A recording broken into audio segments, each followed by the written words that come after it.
आप सभी का आपके अपने चैनल ज्योतिष अध्ययन में बहुत बहुत स्वागत है। आज का हमारा टॉपिक है सूर्य ग्रहण 2024 जो कि होने जा रहा है। 12 राशियों में सूर्य ग्रहण का क्या असर पड़ेगा और इसके क्या उपाय करने चाहिए, आज हम इसी पर डिस्कस करेंगे। यह 2 अक्टूबर को 9:13 पर लगेगा, जो कि भारत में दृश्यमान नहीं होगा। यह सूर्यग्रहण आंशिक सूर्यग्रहण होगा और सूर्यग्रहण एक महत्वपूर्ण खगोलीय घटना है जिसका ज्योतिषीय और धार्मिक महत्व बहुत होता है। इसमें चंद्रमा और पृथ्वी की गतियों के कारण कई बार ऐसी स्थितियां आ जाती हैं जब कुछ समय के लिए सूर्य और पृथ्वी के बीच चंद्रमा आ जाता है और कभी सूर्य और चंद्रमा के बीच पृथ्वी आ जाती है। ऐसी स्थिति में जिस पर सूर्य का प्रकाश नहीं पड़ता वह कुछ समय के लिए अंधकार युक्त क्षेत्र बन जाता है और सूर्य के प्रकाश से हीन हो जाता है। इसी खगोलीय अवस्था को हम ग्रहण कहते हैं। तो ये जो ग्रहण है ये 2 अक्टूबर को 9:13 से स्टार्ट होगा और 3 अक्टूबर सुबह 3:17 तक रहेगा। ये ग्रहण की अवधि है।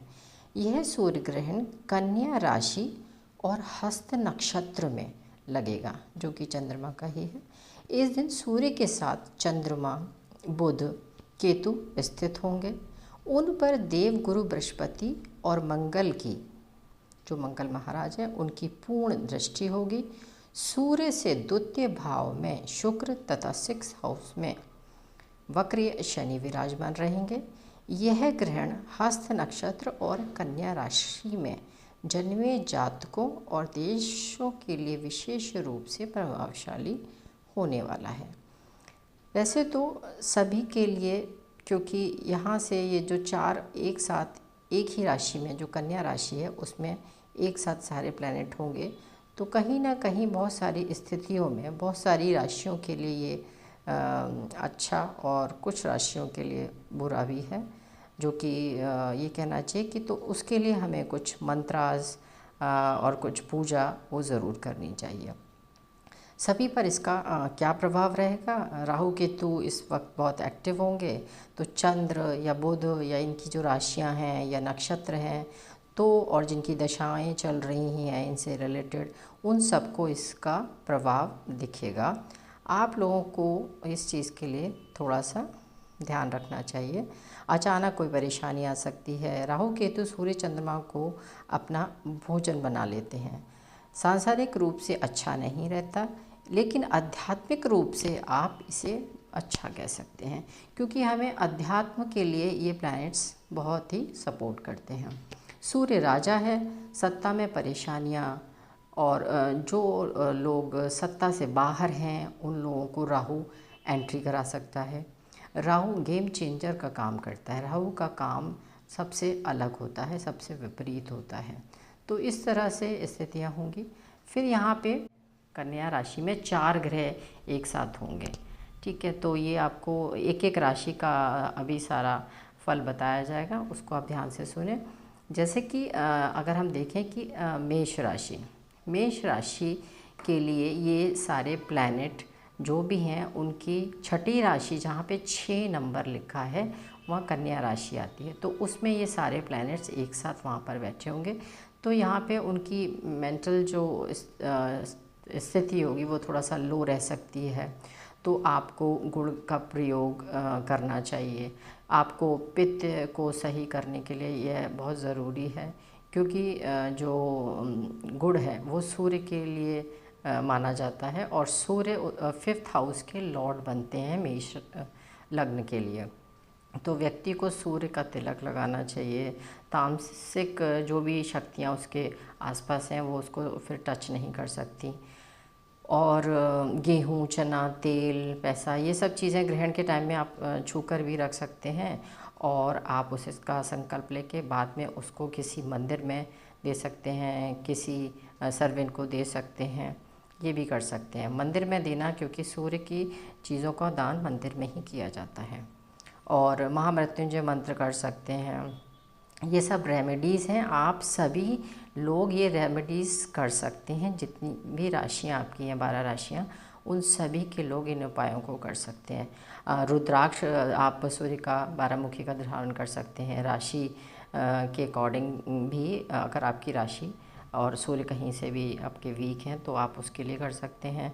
दूसरा, राहु के लिए आप 8 मुखी का रुद्राक्ष भी धारण कर सकते हैं। लेकिन अपना दशा और कितना स्ट्रॉन्ग है, कितना नेगेटिव है, वो सब देख के किसी अच्छे ज्योतिषी को पूछने के बाद ही ये सब चीज़ें करें, ऐसे ही नहीं। और फिर 6 एंड 5th हाउस के लॉर्ड जो कि केतु के साथ हैं इस मेष लग्न में, तो संतान को कोई प्रॉब्लम छोटी मोटी हो सकती है। जॉब में और स्टूडेंट्स को भी प्रॉब्लम हो सकती है, क्योंकि 6th हाउस आपकी जॉब का होता है। तो यहाँ भी ये चीज़ का थोड़ा सा ध्यान रखने की ज़रूरत है। और दूसरा आपका वृष राशि।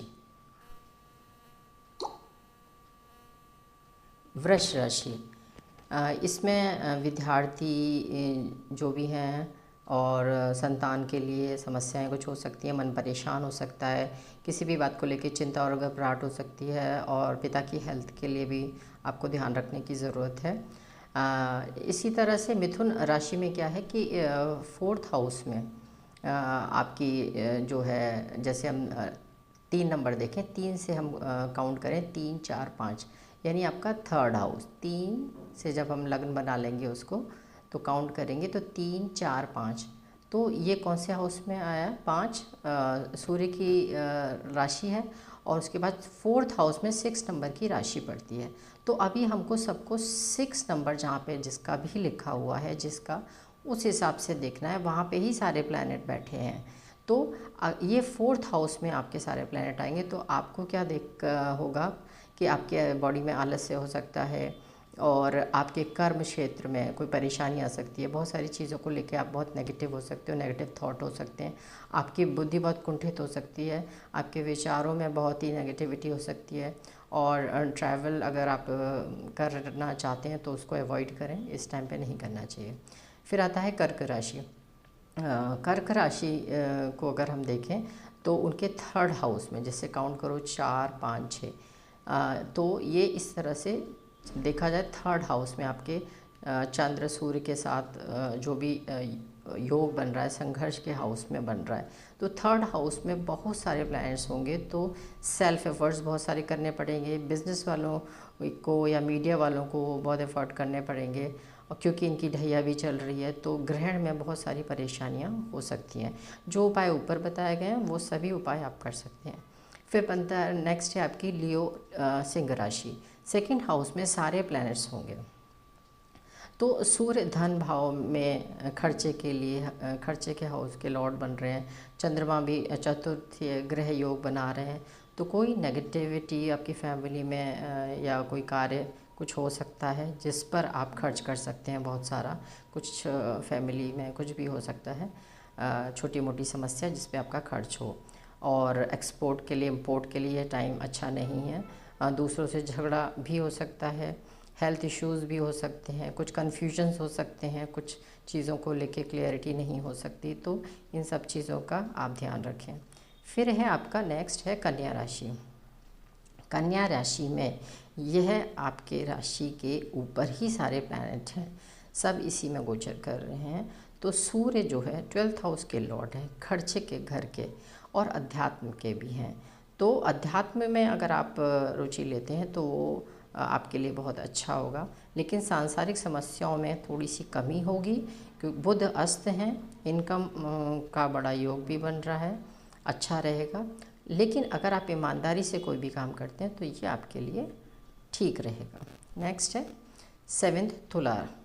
तुला में अपनी राशि में 12th हाउस के भाव में हो रहा है, तो खर्चे और आध्यात्मिकता की प्रगति के लिए ठीक है। और सूर्य खर्चे बढ़ाएंगे, बुध बली हैं, बुध जो है इस वक्त बली होंगे, इसमें तो गुरु का आशीर्वाद रहेगा।